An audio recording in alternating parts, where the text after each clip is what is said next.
Good morning, everyone. Just out and about, bouncing around in Ray County, and thought I would do a clutch master cylinder, slave cylinder installation review. So far, it's working great. It actually feels like a real clutch. I actually get the inch and a half or so of travel before it engages, whereas before I'd maybe get a half inch, maybe an inch of travel before the clutch would engage.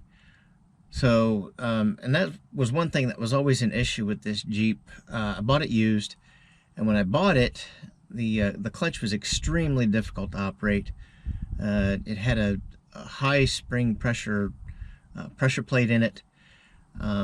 It did eventually eat the throwout bearing while my wife was driving it in Colorado. So she had a new clutch and throwout bearing put in it. And then from there, I swapped her out Jeeps with the 04 for this one, because this one was starting to do strange things to her, which was part, the misfire and some other things. So I've been slowly working on that, and it's doing okay. I think the new exhaust with the new catalytic converters has maybe taken care of that. I'm not sure. I'm not getting the exhaust O2 sensor fault that I was getting before, which is a good thing. Let's review the clutch.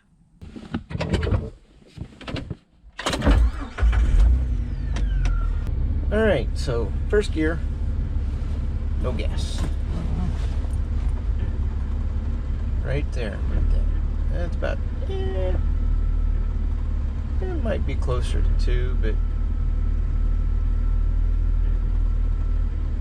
that's way better than it was before.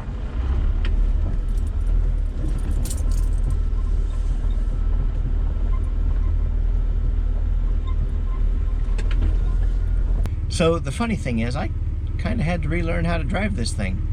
Since I am getting the appropriate amount of travel now to engage the clutch,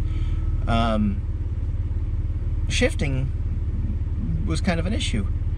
I'd engage the clutch and try to shift early, or I would try to shift late, and I'd let the clutch out late or let it out early, and it was kind of funny. So I haven't stalled it yet. That's a key word, yet. There's always a little ways down the road, today, this afternoon, tomorrow, next week.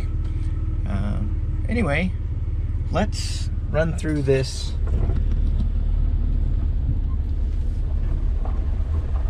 as we normally would.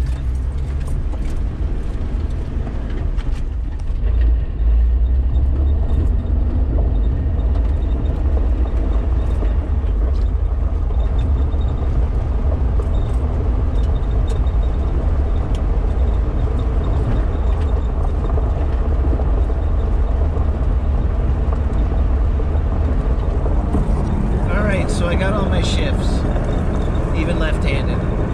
I am pleased with this clutch, master and slave cylinder. I'm glad I